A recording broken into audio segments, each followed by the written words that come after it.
अस्सलामुअलैकुम वरहमतुल्लाहि वबरकातुहू। दोस्तों, एक डॉक्टर की शादी आलिमा लड़की के साथ हो गई। फिर उसके बाद जो कुछ हुआ उसके बारे में जानकर आप लोग भी हैरान हो जाओगे। आप खुद सोचने पर मजबूर हो जाओगे। इसलिए आज ये वीडियो आप सभी के लिए बहुत ख़ास है। आप इसको आखिर तक ज़रूर देखें और अगर आपको अच्छा लगे तो मेहरबानी करके शेयर भी कर दें ताकि और भी लोगों के पास ये वीडियो पहुंच जाए। तो चलिए दोस्तों, शुरू करते हैं।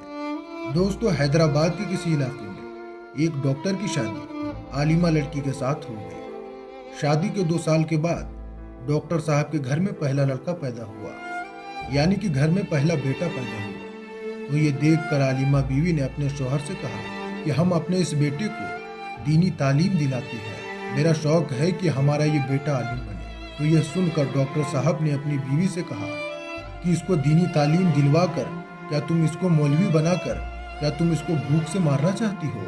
मैं तो इसको पढ़ा लिखा कर एक बहुत बड़ा ऑफिसर बनाऊंगा ताकि यह दुनिया का एक कामयाब इंसान बने और हमारा नाम रोशन कर सके। डॉक्टर साहब की बीवी आलिमा थी, दीनदार थी, इसलिए उसका शौक था कि बेटा आलिम, हाफिज या कारी बने। लेकिन डॉक्टर साहब नहीं माने।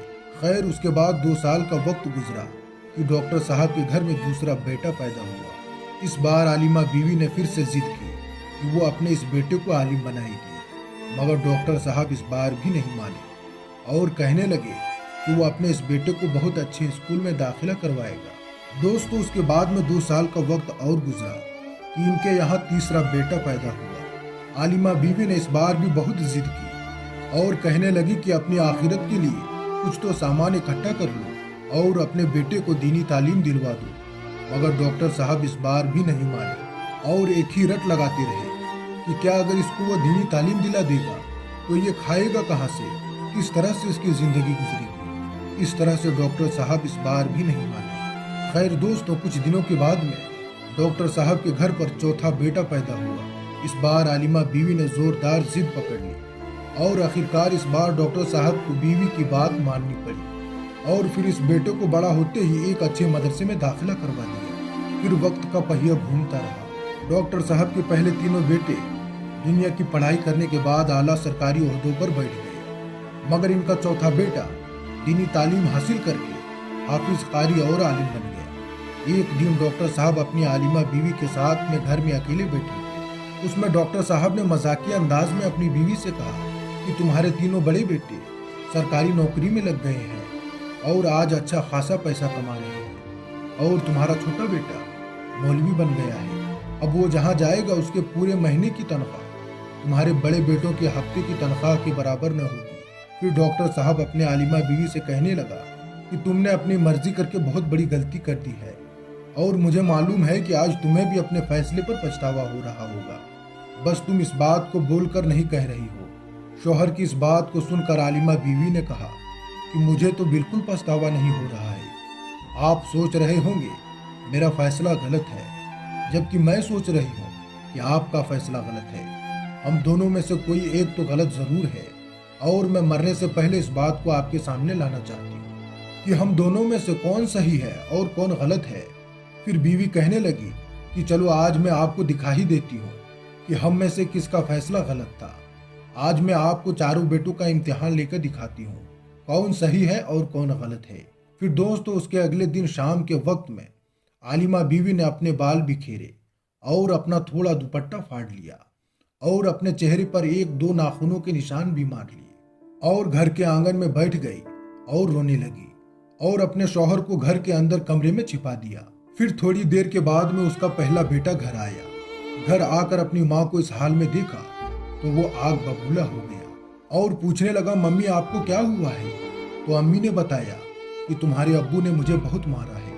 इतना सुनते ही वो बेटा गुस्से से लाल हो गया और बाप को बुरा भला कहने लगा और कहने लगा कि बूढ़ा इस उम्र में सठिया गया है, कहाँ है वो अभी, देखता हूँ उस बूढ़े को। मम्मी ने उसको बताया कि वो अभी घर पर नहीं है। तो बेटा कहने लगा कि जब वो घर पर आ जाए तो मुझको बता देना, आज देखता हूँ मैं उसको वो किस तरह से तुमको मारता है। फिर इतना कहते हुए वो अपने कमरे में चला गया। यह सारी बातें डॉक्टर साहब अपने कमरे में छिपे हुए सुन रहे थे। खैर, थोड़ी देर के बाद उसका दूसरा बेटा भी घर आया। माँ को इस हाल में देखा तो वो भी आग बबूला हो गया और माँ से इसके बारे में पूछने लगा। माँ ने बताया कि तुम्हारे अब्बू ने मारा है। तो ये सुनकर वो भी चिल्लाकर बाप को बुरा भला कहने लगा और बोला कि जब वो घर पर आ जाए तो मुझको बता देना, मैं देखता हूँ आज उसको। फिर वो भी अपने कमरे में चला गया। फिर थोड़ी देर के बाद में उसका तीसरा बेटा भी घर आ गया। माँ को इस हाल में देखकर पूछने लगा तो माँ कहने लगी कि तुम्हारे अब्बू ने मारा है। तो यह सुनकर वो भी आग बबूला हो गया और बाप को बुरा भला कहने लगा और कहने लगा, बुढ़ा इस उम्र में औलाद से 10 जूते खाने वाला काम कर रहा है। आज से मैंने उसके सारे तमीज़ और सारी तहजीब खत्म कर दी। जब वो घर आ जाए तो मुझको बता देना, मैं देखता हूँ कि वो तुमको किस तरह से मारता है। इतना कहकर वो भी अपने कमरे में चला गया। दोस्तों, डॉक्टर साहब ये सारी बातें अपने कमरे में बैठे सुन रहे थे। उसको लग रहा था जैसे कि उसके पैरों के नीचे से जमीन खिसक रही है। डॉक्टर साहब के आंसू नहीं रुक रहे थे। वो सोच रहे थे कि किस तरह से मेहनत मशक्कत करके इन बच्चों को पाला पोसा और किस तरह से परेशानियां उठाकर उनको अच्छी तरह से पढ़ाई करवाई। और यही नहीं, न जाने इसकी कितनी सारी गलतियों और कोताहियों को नजरअंदाज किया। फिर वो अपने आंसुओं को पोंछते हुए उठे और अपने कमरे से बाहर निकलने ही वाले थे कि इतने में उनका चौथा बेटा जो मौलवी बना था वो घर में सलाम करता हुआ दाखिल हुआ। अपनी माँ को इस हाल में देखा तो वो भी भागते हुए अपनी मम्मी के पास पहुंचा और माँ से इसके बारे में पूछने लगा। तो माँ ने बुरे अल्फाज में अपने शौहर को बुरा भला कहा। तो फिर कहने लगी कि तुम्हारे अब्बू ने मुझको मारा है। तो यह सुनकर डॉक्टर साहब के चौथे बेटे ने अपनी अम्मी का हाथ पकड़ते हुए उसको समझाया कि अम्मी, आप अब्बू के सब कुछ हो। और कहने लगा, अब्बू का सब कुछ आपको मालूम है, एक बाप से ज्यादा हुकूक शौहर के हैं। अगर अब्बू ने आज आपको बुरा भला कह भी दिया है तो क्या हुआ? मैंने अब्बू को आज तक आपसे कभी भी बदतमीजी से बात करते हुए नहीं देखा है। अब्बू को आपके साथ हमेशा प्यार और मोहब्बत के साथ बात करते हुए देखा है। अम्मी, जरा सब्र करो, इंशाअल्लाह सब कुछ ठीक हो जाएगा। फिर वो बेटा कहने लगा, अम्मी याद रखो, जिस इंसान ने तुम्हें इतनी सारी खुशियां दी है, आज अगर वो थोड़ी सख्ती के साथ पेश आ गया है तो क्या हुआ? वो तुम्हारे शौहर हैं। हो सकता है कि आज उनका मूड ठीक ना हो, उनको किसी बात की कोई परेशानी हो, या फिर आपसे कुछ गलती हो गई हो, या आपने कुछ गलत अल्फाज में उनको कुछ कह दिया होगा।